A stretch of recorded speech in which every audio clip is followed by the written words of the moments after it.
देखिए आरजू जी, मैं आपको एक बात बताता हूँ। फौज कैंटोनमेंट में क्यों रहती है? अंग्रेजों ने एक कॉन्सेप्ट दिया था कि फौज जो है वो छावनी में रहेगी। ठीक है। अच्छा, पहले जमाने में भी फौज छावनी में रहती थी, लेकिन ये लोग क्या करते थे कि जब वॉर में जाते थे तब इनकी छावनियां बनती थी। एक मेकशिफ्ट कैंप बनता था। ठीक है। और उर्दू उर्दू जबान का जो जन्म हुआ था ऐसे ही हुआ था। उर्दू को एक छावनी की जबान कहा जाता है। एक वो फौजियों ने ही तो शुरू करी थी उर्दू। तो इन इन द सेंस दैट बोलचाल की जबान। वरना ये लोग जो घर पे थे, जो नोबिलिटी थी घर पे तुर्की बोलती थी। और जो कोर्ट था, दरबार था, दरबार में ये लोग फारसी बोलते थे। Urdu was the language of the common man. तो ये छावनी में शुरू हुई थी। कमिंग बैक टू कि ये आपके यहाँ पाकिस्तान में क्या हुआ, देखिए हमारे यहाँ भी कैंटोनमेंट है, आपके यहाँ भी कैंटोनमेंट है। कैंटोनमेंट क्यों बनाए जाते हैं? इसके कई रीजन थे, टैक्टिकल और स्ट्रेटेजिक और पॉलिटिकल। फौजी अगर बाहर की दुनिया से घुलेगा मिलेगा, ये मैं इंडिया और पाकिस्तान दोनों के लिए बोल रहा हूं। फौजी जो है अगर बाहर की दुनिया से घुलेगा मिलेगा आरजू जी, तो बाहर की दुनिया का इंफ्लुएंस उसके ऊपर आएगा। और पाकिस्तान की फौज डे वन से पॉलिटिकल आर्मी रही है। आईएसआई जो कि पाकिस्तानी आर्मी का ही एक विंग है, though it may formally report to the prime minister of the country, but it's part of the Pakistan army. It is ज्यादातर उसमें जो स्टाफिंग होती है उसमें आर्मी की होती है, नेवी और एयरफोर्स के भी लोग हैं, लेकिन ज्यादातर पाकिस्तान आर्मी का है। इसलिए मैं पाकिस्तान आर्मी बार बार आर्मी आर्मी आर्मी बोल रहा हूं मैं। आरजू जी, ऐसा है ना कि उनका पॉलिटिकल विंग है। तो ये कैसे नहीं होगा कि एक दिन आपके फौजी आएंगे और पॉलिटिकल प्रेफरेंसेस के लिए अपनी ही फौज पे चढ़ दौड़ेंगे?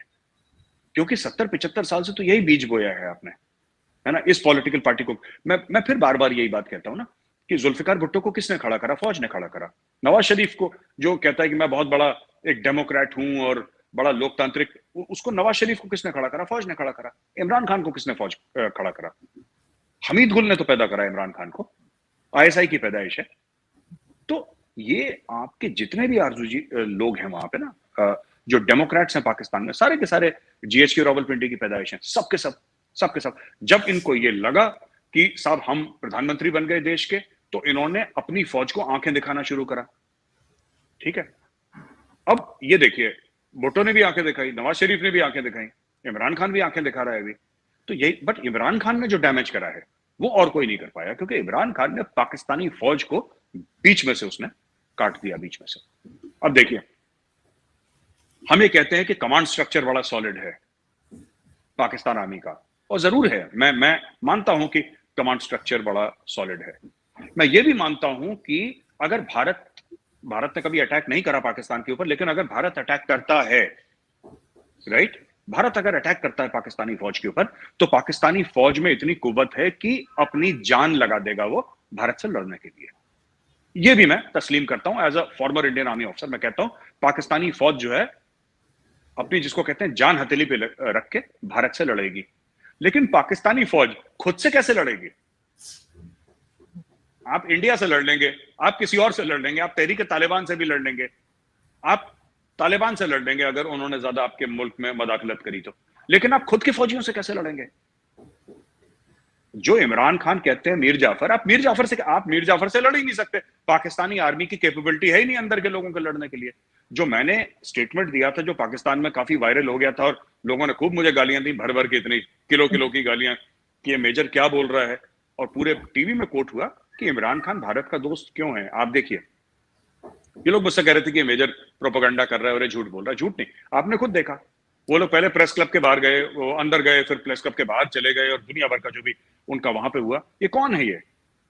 इसमें तो farmer lieutenant general, I think कोई एक आधा चीफ भी होगा, नहीं था, मुझे नहीं पता, मैं नहीं समझ पाया। बट वहां पे कितने आपके सीनियर ऑफिसर थे? और सीनियर ऑफिसर ये कौन है? इसमें से ऐसे आधे से ज्यादा वो होंगे जो सर्विस में जनरल बाजवा से सीनियर होंगे। जनरल बाजवा अगर उसको मिलेंगे, क्योंकि ट्रेडिशन वही है पाकिस्तानी आर्मी और इंडियन आर्मी में।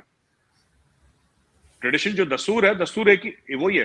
वो कर्नल भी होगा ना, अगर कर्नल भी होगा, लेकिन अगर वो जनरल बाजवा से पहले कमीशन हुआ है, तो जनरल बाजवा उसको सर बोलेंगे और उसको पूरी इज्जत देंगे। ये है, क्योंकि हमारे यहां भी है, ये हमारे यहां भी है। अगर हमारे army chief, I am talking about the Indian army chief, अगर वो 80s में कमीशन हुए हैं और उनको अपने से 2-3 साल सीनियर भी अगर कोई कर्नल कॉल ऑन करता है, army chief will get up and greet him and he will call him sir and give him due respect of a senior. वो पाकिस्तानी फौज के साथ भी है। आप ये देखिए ना, इसमें ये नहीं है कि फौजी वहां पे खड़े हो गए, फौजी खड़े हो गए ठीक है कोई बात नहीं। आप ये देखिए कि इस्लामाबाद में जो खड़े हुए थे जितने बुजुर्ग जनरल्स, देर ऑल सीनियर। उसमें हो सकता है कि कोई ना कोई जनरल बाजवा का इंस्ट्रक्टर रहा होगा, उसमें कोई इंस्ट्रक्टर रहा होगा, जनरल बाजवा ने कभी उनके अंडर काम करा होगा, कोई कोर कमांडर होगा, जनरल बाजवा उनके अंडर मेजर या कर्नल होंगे। ये सारी चीजें पॉसिबल हैं। मुझे नहीं पता उनकी क्या प्रोफाइल है, पर अगर आप मुझे दिखा देंगे तो मैं आपको बता दूंगा किसकी पोस्टिंग कहां पे हुई थी। अगर मुजे ब्रीफ प्रोफाइल मिल जाए, मैं 2 मिनट में आपको बता दूंगा उनका रिलेशनशिप क्या है जनरल बाजवा से। इमरान खान ने यह काम करा है। पाकिस्तानी फौज इंडिया से लड़ लेगी, जीते हारे बात की बात है, मैं उधर नहीं जा रहा, वो लड़ाई है, मैं उधर नहीं जा रहा। मैं ये भी नहीं कह रहा कि पाकिस्तानी फौज किस तरीके से लड़ेगी, उसकी क्या टैक्टिक्स और स्ट्रेटजी होगी, लेकिन पाकिस्तानी फौज से थोड़ा ना लड़ लेगी। और इमरान खान ने यही जंग शुरू कर दी है। इमरान खान ने फौज के अंदर से एक, और आप कह रही हैं वेटरन्स, आरजू जी सिर्फ वेटरन्स नहीं है, serving Pakistani army officers are there. जो पाकिस्तानी फौज में सर्व कर रहे हैं ना आरजू जी, वो अफसर हैं who are serving in the Pakistani army who are against general Bajwa. ये काम कैसे हो सकता है आप बताइए ना, ये काम किस तरीके से हो सकता है? How is this possible? आपने फौज के अंदर दीमक लगा दी, आपने फौज के अंदर सेंध लगा दी, ठीक है। इंडिया तो एक्सटर्नल है, आपने बोला कि हिंदू है खा जाएगा, जिहाद फी सबीलिल्लाह, चलो घोड़े पे, पर थ्रेट वहां पे नहीं है। Threat is not towards your east. और मैं जनरल बाजवा को यह कहना चाहता हूं जो मैंने जनरल रहील शरीफ को बोला था, मैं आज वही स्टेटमेंट आपकी शो पे रिपीट करना चाहता हूं। मैं जनरल बाजवा को यह कहना चाहता हूं कि general Bajwa, we are your adversaries, not your enemies. Your enemies sit besides you. आपके दुश्मन आपके बगल में बैठे हैं, हम आपके एडवर्सरी हैं। लड़ाई होगी तो आप भी हमें मारेंगे, हम भी आपको मारेंगे, इसमें कोई शक नहीं है। और मैं ये मानता हूं कि जनरल बाजवा एक दुश्मन फौज के सरबराह हैं, मैं मानता हूं ये, और पाकिस्तानी फौज हमारी दुश्मन है, मैं ये भी मानता हूं।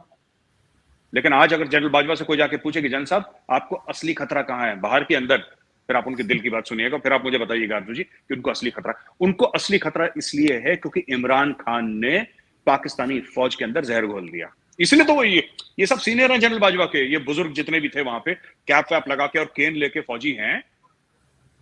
आप एक काम करिएगा अर्जुन जी, मैं आपकी शो पे बोल रहा हूं, और आप, ये मेरा चैलेंज है, आप वहां से पूछिएगा सीनियरिटी किसकी क्या है, जो वहां पे खड़े हैं ना ऑफिसर्स, जो इस्लामाबाद प्रेस क्लब, आप बोलिएगा सर आप किस तारीख को कमीशन हुआ है, और आप date of commission general Bajwa की नोट करिए।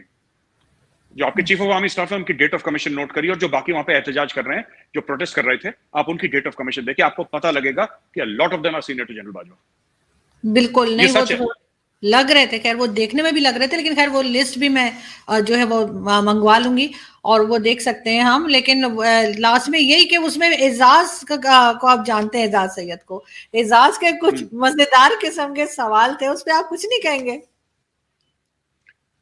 एक तो ना जब भी एजाज साहब से हमारी बात होती है ना, वो उनका कभी नेटवर्क ही काम नहीं करता। वो शो पे हमारे साथ आते हैं, कभी लिफ्ट के बगल में, कभी, आई थिंक वो, देखिए बात ये है ना कि अगेन ही इज एजाज साहब, he is a journalist, investigative journalist है, तो वो तो जो उन्होंने सवाल पूछे वो हैं, लेकिन वो जिस तरीके से ना अपने वो कह रहे थे ना अपने कवर के लिए इंतजाम कर लो, और वो जो नहीं, वो एक कोई I think senior army officer veteran उनको ये कह रहे थे, वो किसी को पकड़ लिया था, और एजाज भी अपने पुराने जर्नलिस्ट हैं, वो चुंबक की तरह चिपक गए तो चिपक गए, छोड़ा नहीं उन्होंने, है ना। सो हाँ ठीक है, ऐसी होता है जर्नलिस्ट का, तो ऐसी इंडिया में भी ऐसी होता है। लेकिन ऐसे सवाल करने चाहिए, आपके ख्याल से करने चाहिए, आर्मी से भी करने चाहिए सवाल?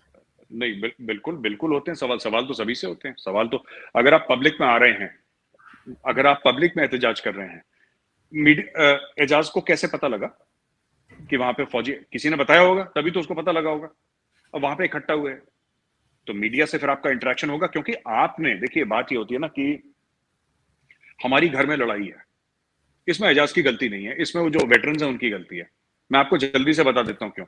मेरे अगर घर की लड़ाई है आरजू जी, ठीक है ना, मेरे घर की लड़ाई है, और मेरे घर की लड़ाई अगर मैं घर में ना रखूं और मैं उसको सड़क पे ले आऊं, तो लोग पूछेंगे क्या हो गया, ठीक है। अगर पाकिस्तानी फौज घर है, और अगर पाकिस्तानी फौज एक फैमिली है, जैसे कि हर एक फैमिली होती है, if the Pakistani army is a family, you do not take your dirty linen out on the street and wash it publicly, because then the public will ask. और एजाज ने वही काम करा जो पब्लिक करती है। वो जर्नलिस्ट है, उसका काम है करना, पूछ लिया एजाज ने। अब इनको बुरा लग गया कि ऐसे सवाल क्यों पूछ रहा है। अरे अगर आपको ये था कि इतने सवाल क्यों पूछ रहा है, इसको सवाल नहीं पूछने चाहिए, तो आपको सड़क पे नहीं आना चाहिए था। आपको जनरल बाजवा से अपॉइंटमेंट सीख करनी चाहिए था और जनरल बाजवा से फेस टू फेस बात करनी थी, या आपको डीजी आईएसपीआर से बात करनी थी, डीजी आईएसआई से। इनके लिए कोई मुश्किल थोड़ा है जब सीनियर्स हैं।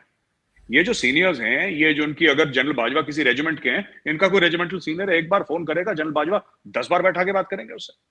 ऐसा हो ही नहीं सकता। If general Bajwa is from a certain regiment of the infantry, उनकी रेजिमेंट वाला अगर फोन करेगा जनरल बाजवा, ऐसा हो ही नहीं सकता जनरल बाजवा रिएक्ट ना करे। ऐसा हो ही नहीं सकता जनरल बाजवा हाँ ना बोले मीटिंग के लिए। वो होता है रेजिमेंटल स्पिरिट के नाम पे। तो यहाँ पे ऐसे ऐसे कांड हो जाते हैं कि आप, मैं आप सुनाऊंगा तो आप सोचेंगे क्या हो गया। तो पाकिस्तानी फौज में भी होते हैं ऐसे। इट्स वेरी इजी, बट इन्होंने दे टुक देयर डिफरेंसेस पब्लिक। ये पब्लिक में लेकर आए इन्होंने। घर परिवार की बात इन्होंने सड़क पे करी, फिर सड़क जैसा बिहेवियर भी होगा। बिल्कुल। और वैसे भी जर्नलिस्ट से अगर बुलाया है इन्होंने, प्रेस कॉन्फ्रेंस ही थी, तो फिर सवाल तो होगा और उसका जवाब भी उन्हें देना चाहिए था। और अच्छी बात ये कि सब कुछ रिकॉर्ड पर आ गया। जिस तरह की धमकियां लगा रहे थे, बड़ा अफसोसनाक था, लेकिन खैर सभी ने देखा कि क्या हुआ। बहुत शुक्रिया सर कि आपने आज ज्वाइन किया। थैंक यू सो मच, बहुत अच्छा लगा बात करके। Thank you.